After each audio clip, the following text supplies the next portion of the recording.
తల్లికి వందనం నిధుల విడుదలపై ఏపీ సర్కార్ ఉత్తర్వులు జారీ చేసింది. 2025-26 ఆర్థిక సంవత్సరానికి విధి విధానాలు ఖరారు చేసింది. 1 నుండి 12వ తరగతి విద్యార్థుల వరకు తల్లికి వందనం పథకం వర్తించనుంది. తల్లికి ఎంతమంది పిల్లలు ఉన్నా ఒక్కొక్కరికి 15,000 రూపాయలు ఇవ్వనుంది. అందులో 13,000 తల్లుల ఖాతాలో జమ చేస్తారు. ఇక మిగతా 2,000 ప్రతి విద్యార్థికి పాఠశాల మెయింటెనెన్స్ కింద కలెక్టర్ వద్ద జమ చేయనుంది. జగన్ ప్రభుత్వంలో అమ్మఒడి పథకం అమలు చేశారు. ప్రస్తుతం తల్లికి వందనంలో 25 లక్షల మందికి అదనంగా లబ్ధి చేకూరనుంది.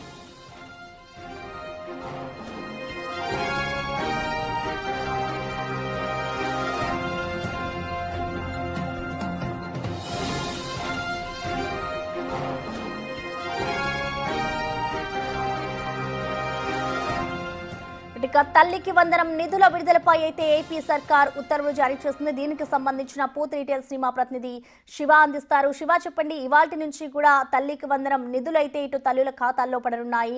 సో దీనికి సంబంధించి ఎలాంటి విధి విధానాలను ఖరారు చేస్తుంది, డీటెయిల్స్ ఏంటి? ప్రసన్న మొత్తం మీద చూసుకుంటే తల్లి వందనం కింద ఏపీ ప్రభుత్వం నిధులను విడుదల చేస్తూ ఉత్తర్వులు జారీ చేస్తుంది. 2025-26 ఆర్థిక సంవత్సరానికి సంబంధించి విధి విధానాలు ఖరారు చేస్తుంది.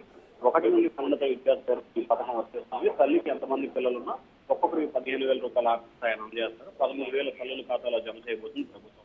ప్రతి విద్యార్థికి 2,000 రూపాయల పాఠశాల మెయింటెనెన్స్ కింద జిల్లా కలెక్టర్ వద్ద నిధులు జమ చేసే అవకాశం కనిపిస్తా ఉంది. గతంలో జగన్ ప్రభుత్వం అమ్మఒడి పథకంలో కింద ఇచ్చిన దానికంటే కూడా దాదాపు అడిషనల్ గా 25 లక్షల మందికి ఎక్కువగా లబ్ధి చేకూరబోతుంది. జగన్ ప్రభుత్వం కంటే కూడా ఈ ప్రభుత్వం దాదాపుగా 2,500 కోట్ల రూపాయల నిధులు కేటాయించిన పరిస్థితి కనిపిస్తా ఉంది. దీనికి సంబంధించిన విధి విధానాలకు సంబంధించి కూడా పూర్తి స్థాయిలో కూడా ప్రభుత్వం ఖరారు చేసింది.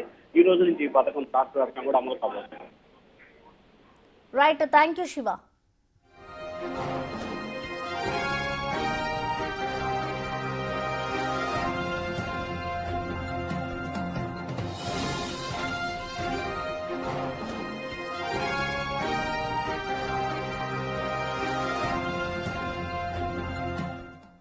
తల్లికి వందనం నిధుల విడుదలపై ఏపీ సర్కార్ అయితే ఉత్తర్వులు జారీ చేసింది. 2025-26 ఆర్థిక సంవత్సరానికి సంబంధించి విధి విధానాలను ఖరారు చేసింది. 1వ తరగతి నుండి 12వ తరగతి విద్యార్థుల వరకు కూడా తల్లికి వందనం పథకం వర్తించనుంది. తల్లికి ఎంతమంది పిల్లలు ఉన్నా ఒక్కొక్కరికి 15,000 రూపాయలు ఇవ్వనుంది. అందులో 13,000 తల్లుల ఖాతాలో జమ చేస్తారు. ఇక మిగిలిన 2,000 ప్రతి విద్యార్థికి పాఠశాల మెయింటెనెన్స్ కింద కలెక్టర్ వద్ద జమ చేయనుంది. ఇటు జగన్ ప్రభుత్వంలో అమ్మఒడి పథకం అమలు చేశారు. ప్రస్తుతం తల్లికి వందనంలో 25 లక్షల మందికి అదనంగా లబ్ధి చేకూరనుంది.